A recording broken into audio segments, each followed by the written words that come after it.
आज के समय के हिसाब से जो मनुष्य की एज होती है, जो उम्र होती है, वो लगभग 50 से लेकर 80 या 90 साल होती है। और यही अगर हम 100 साल पीछे जाते हैं तो यही उम्र हमें देखने को मिलेगा लगभग 100 से 150 वर्ष।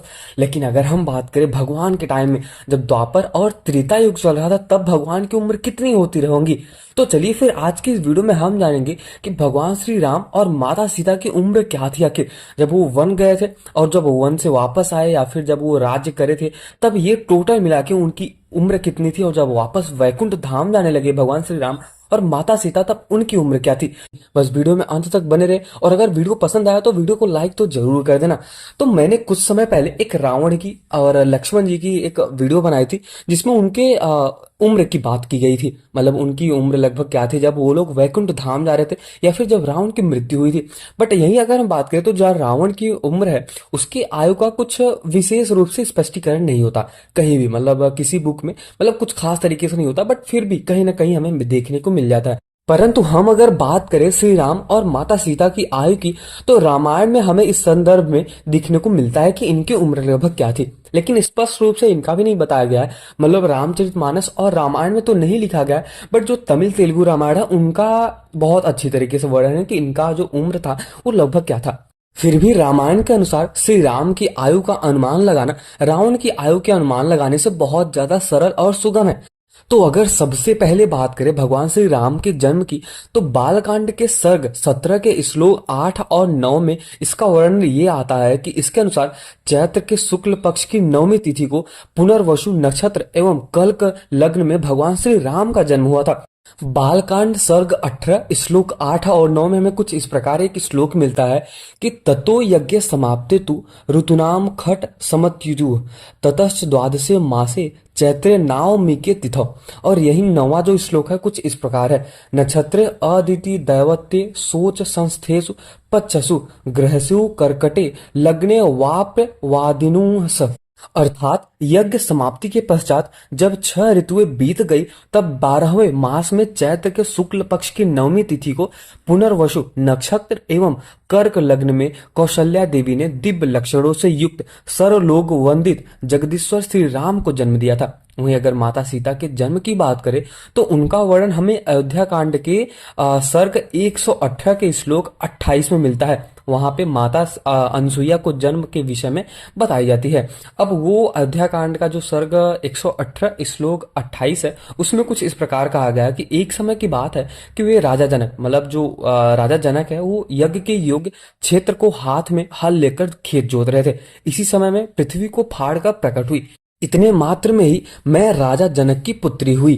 श्री राम की आयु के विषय में दूसरा वर्णन हमें बाल कांड के सर्ग 20 के दूसरे श्लोक में मिलता है। जब महर्षि विश्वामित्र महाराज दशरथ के श्री राम को मांगने आते हैं, तब दशरथ उन्हें बताते हैं कि श्री राम तो अभी लगभग 16 वर्ष की आयु में भी नहीं हुए हैं। और यहाँ पे दशरथ जी कहते हैं कि महर्षि, मेरा कमल नयन राम अभी पूरे 16 वर्ष का भी नहीं हुआ है, और मैं इसमें राक्षसों के साथ युद्ध करने के लिए योग्यता नहीं देखता। अयोध्या कांड के सर्ग 20 श्लोक और 84 में जब माता कौशल्या को ये पता चलता है कि भगवान श्री राम को वनवास हुआ है, तब वह विलाप करते हुए कहती है कि अभी तो उनकी आयु लगभग 27 वर्ष ही है। अब यहाँ पे ऐसा बोलते हैं कि श्री रामचंद्र जी को कि तुम्हारे उपनयन रूप द्वितीय जन्म लिए सहस्त्र बीत गए। सहस्त्र मतलब तुम अभी 27 वर्ष के हो गए हो। अब तक मैं यही आशा लगाए चली आ रही थी कि अब मेरा दुख दूर हो जाएगा। आगे अरण्य कांड के सर्ग 37 श्लोक के 6 और 8 में जब रावण पहली बार मारीच की सहायता मांगने जाता है, तब मारीच उसे विश्वामित्र द्वारा भगवान श्री राम को महाराज दशरथ से मांगने का प्रसंग बताता है। हालांकि उस समय श्री राम की आयु महाराज दशरथ ने 16 वर्ष कम बताई थी। तब मारीच जानबूझकर रावण के मन में भय उत्पन्न करने के लिए भगवान श्री राम की आयु 12 वर्ष बताता है, ताकि रावण को ऐसा लगे कि जब वो इतनी छोटी आयु में इतने दुष्कर्म कार्य कर सकते हैं, तो आज उनकी शक्ति कैसी होगी। हालांकि यदि आप माता सीता द्वारा बताई गई आयु को देखें, तो हम आगे बताने वाले हैं कि भगवान श्री राम की 12 वर्ष की आयु उस हिसाब से बिल्कुल सटीक बैठती है। अब यही अगर हम बात करें अरण्य कांड सर्ग 37 श्लोक 6 और 9 में, तो वहां पे मुनि श्रेष्ठ मतलब भगवान श्री राम को ऐसा कहते हैं कि राम की अवस्था अभी 12 वर्ष से भी कम है।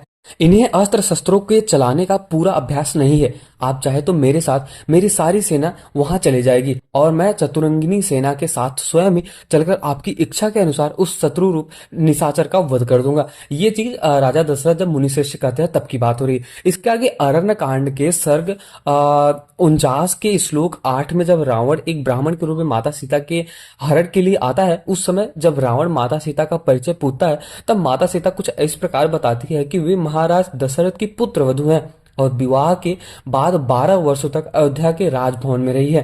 तब आप इस समय कल्पना कर सकते हो कि माता सीता और भगवान श्री राम की उम्र क्या ही होगी।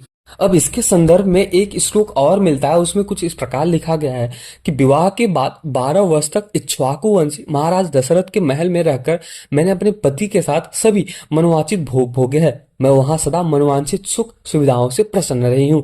तब यही बात माता सीता जी को सुंदरकांड के सर्ग 33 के श्लोक में 19 में बताती हैं।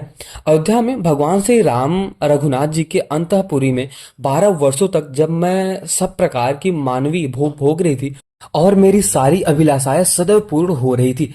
अब अरण्य कांड मतलब जो माता सीता का हरण हुआ था, तब उस समय माता सीता रावण को ये स्पष्ट रूप से बताते हैं कि जब भगवान श्री राम को वनवास हुआ था तब वे 24 वर्ष की और 17 वर्ष की थी। मतलब भगवान श्री राम 24 और माता सीता 17 वर्ष या 18 वर्ष के आसपास थी। उसी समय मेरे महोत्सवी पति की अवस्था 25 साल के ऊपर की थी और मेरे जन्म काल से लेकर वनगमन तक मेरी अवस्था वर्ष गणना के अनुसार 18 साल हो गई थी। अब इस प्रकार से अगर हम देखा जाए तो भगवान श्री राम और माता सीता का जो उम्र है ये लगभग कहीं ना कहीं अच्छी तरीके से बताया जाता है।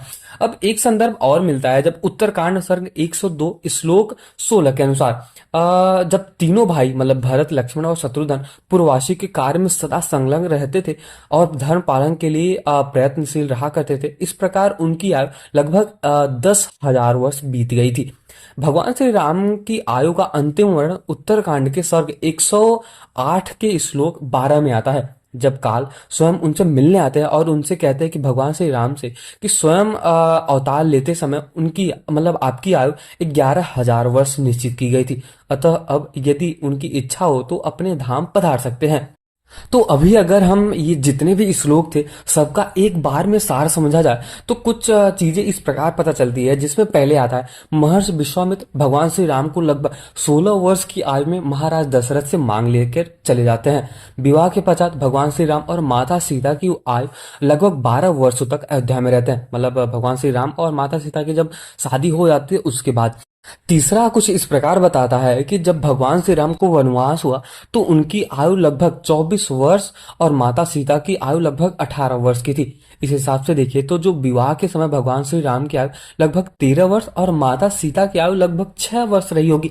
हालांकि ये बात थोड़ी विरोधाभासी है, मतलब इस पर लोग कमेंट करने लगेंगे कि भाई माता सीता की आयु 6 वर्ष में ही हो गई थी। तो कुछ इस प्रकार मतलब एक काल्पनिक है कि कल्पना ऐसा कुछ इस प्रकार की गया है। तो इस अनुसार से देखा जाए तो कम से कम 16 वर्ष की आयु तक भगवान श्री राम अविवाहित थे। हालांकि मारीच ने जो रावण को आयु बताई वो लगभग 12 वर्ष की थी। उसके हिसाब से ये गणना बिल्कुल सटीक बैठती है।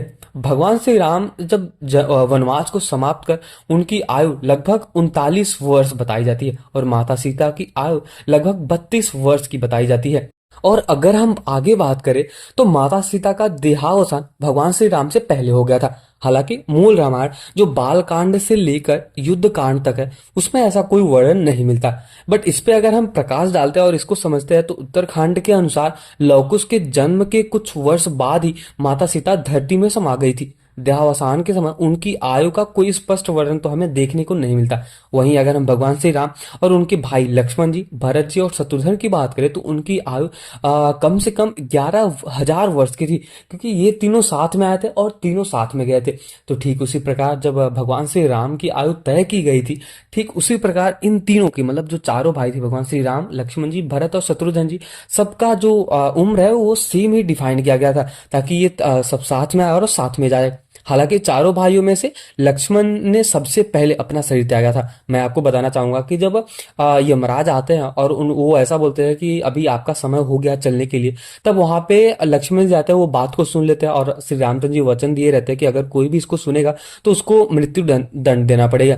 तब यहाँ पे लक्ष्मण जी वो सुन लेते हैं तो उनकी मृत्यु दंड हो जाती है भगवान श्री राम के द्वारा। तब वो पहले ही जल समाधि ले लेते हैं और शेषनाग बन के बैकुंठ लोक को चले जाते हैं भगवान श्री राम को, मतलब अपने भगवान जो विष्णु है उनको छाया देने के लिए। अब ये जब त्याग देते हैं अपना शरीर, लक्ष्मण जी शरीर त्याग देते हैं, उसके थोड़े समय ही बाद भगवान श्री राम ने अपने भाई मतलब जो भरत जी हैं और शत्रुघ्न जी, इनके साथ निर्वाण ले लेते हैं और बैकुंठ धाम को चले जाते हैं। तो अगर आपको ये वीडियो पसंद आया हो, मतलब मेरे हिसाब से मैं यही आशा करता हूँ कि आपको ये वीडियो पसंद आया ही होगा, और लगभग मैंने सब कुछ बता दिया कि जब उनकी शादी हुई थी, जब वन गमन हुआ था, और जब वो अयोध्या से वापस लौट कर आते हैं, और जब उनका लास्ट समय होता है तब के हिसाब से मैंने कुछ आपको श्लोक भी बताया। कमेंट सेक्शन में आप अगर कुछ सुझाव है तो आप बता सकते हो, और मैं यही आशा करूंगा कि इस श्लोक के हिसाब से अगर आगे समझाऊं तो ज़्यादा अच्छा रहेगा। अगर वीडियो आपको पसंद आया तो वीडियो लाइक करना और चैनल को सब्सक्राइब तो अवश्य कर देना। और जाते जाते एक बार कमेंट सेक्शन में जय श्री राम तो जरूर लिख के जाना, और मिलते हैं किसी और वीडियो में। तब तक के लिए जय श्री राम और जय श्री कृष्ण।